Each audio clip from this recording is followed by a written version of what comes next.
はい、では、今回はですね、ロストウィークエンドの、2回目の動画になります。で、今回はネタバレを、含みますので、気をつけて見ていただければと思いますので、よろしくお願いします。で、前回の動画でお伝えした通り、ジョンとヨーコは、アルバム、マインドゲームスの、レコーディングの、スタート時点で、別居を始めたわけなんですけども、当時ジョンはですね、様々な問題を抱えていてですね、アメリカ移民局との数年にわたる、係争が続いたりですね、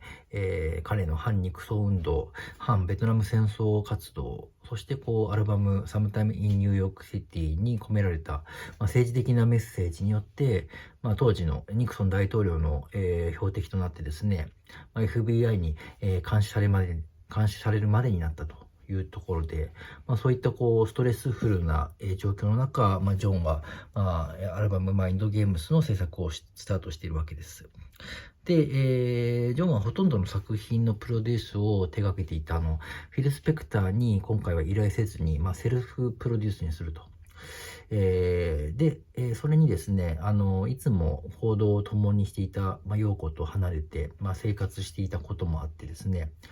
前作と打って変わって、政治色は影を潜めですね、自身の内向的な部分を、表現した、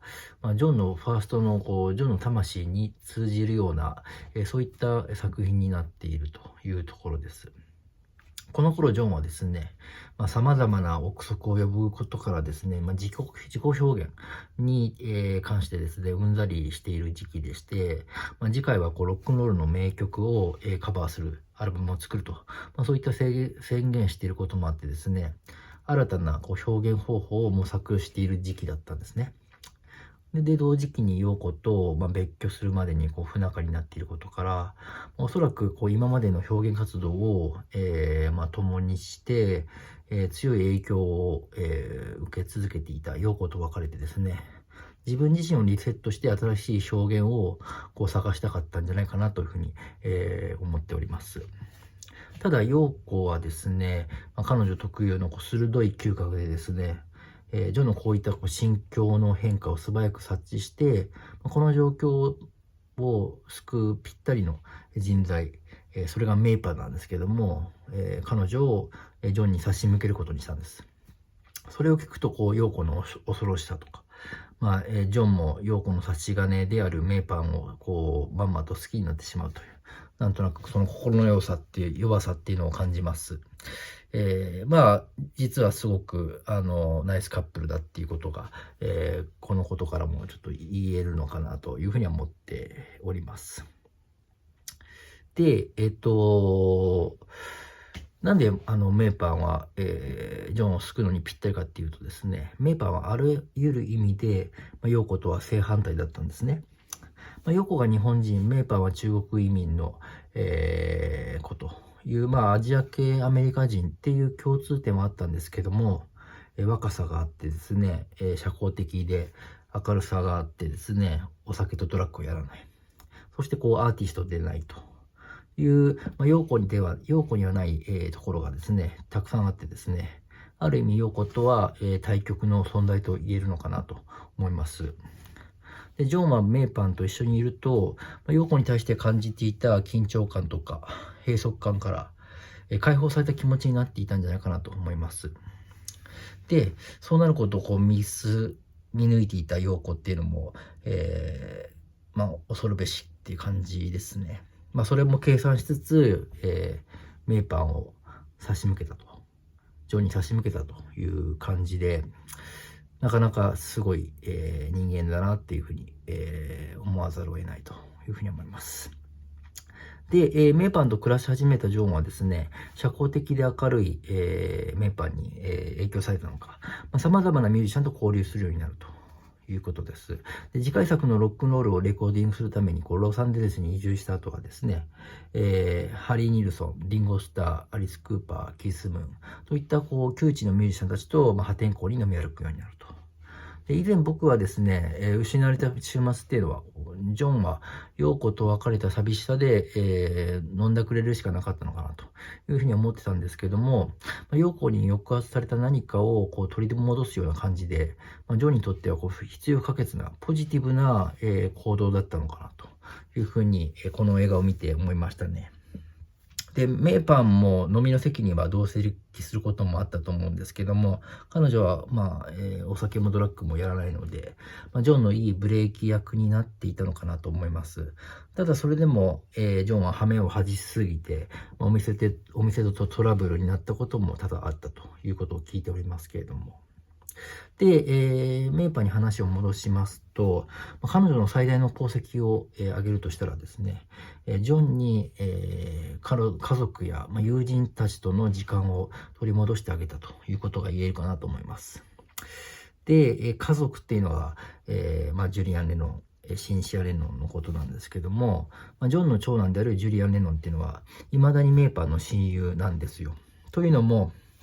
ジュリアンはこう、ジョンがまだ、陽子と暮らしていた時代ですね、何回もジョンに、電話かけていたんですけれども、ほとんど陽子によって、拒否され続けて、つなげないようにしたんですね。少年だったジュリアンは、訴える術もなく、父親との交流を、したくてもできなかったというわけです。ただ、ジョンがメーパンと暮らすようになるとですね、メーパンは4年ぶりに、ジョンとジュリアンが再会できるように手配してですね、父親を恋しがっていたジュリアンに対してですね、自分の子供のように深い愛情を注いだという感じです。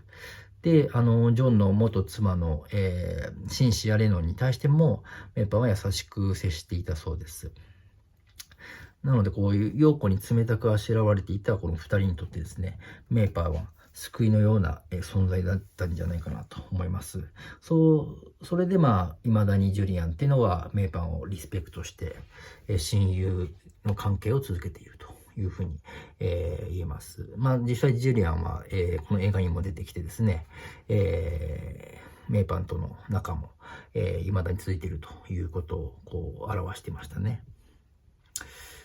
また、ジョンが友人たちとの交流も、盛んになっていたのもこの時期でして、メーパンが別に手配していたわけではないんですけども、陽子だったら断っていたかもしれないポール・マッカートニーの最初で、最後のジョンと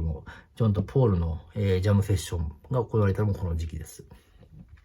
1974年の3月28日に、ロサンゼルスのバーバンクスタジオでですね、ハリー・ニルソンのプッシーキャッツをジョンがプロデュースしている時にですね、ポールと、妻のリンダがですね、突然、訪ねてきたと。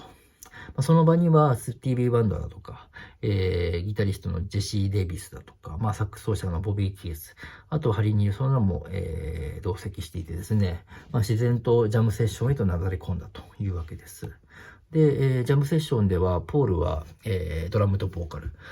ジョンはギターとボーカル、で、スティービー・ワンダーはですね、エレクトリックピアノで参加してですね、ルシールだとか、スタンドバイミーだとか、そういったオールディーズをカバーしているという感じです。で、この音源は YouTube でも聴けるので、ぜひ聴いてみていただければなと思います。散漫な感じのセッションではあるんですけども、ジョンとポールが一緒に歌うところっていうのは思わず興奮して、しまいますね。で、この時はセッション止まりになっていたんですけども、その後、ジョンとメイパンがニューヨークに引っ越して、いた後もですね、ポールとリンダはたびたび彼の元に訪れていたという感じで、このままジョンとメイパンの関係が続いたら、もしかしたらビートルズ再結成っていうのは、夢ではなかったのかなというふうに思ったりもします。はい、そんな感じでですね、ジョンの失われた週末っていうのは、実は全然失われていなかったなということが分かったかなと思います。ですね、映画ロストウィークエンド、すごく映画としても素晴らしい作品だなと思いますので、ぜひぜひまだまだ公開中なので、見て、いただければなというふうに思ってますので、はい。では、こんな感じで以上。終わりとなります。ありがとうございました。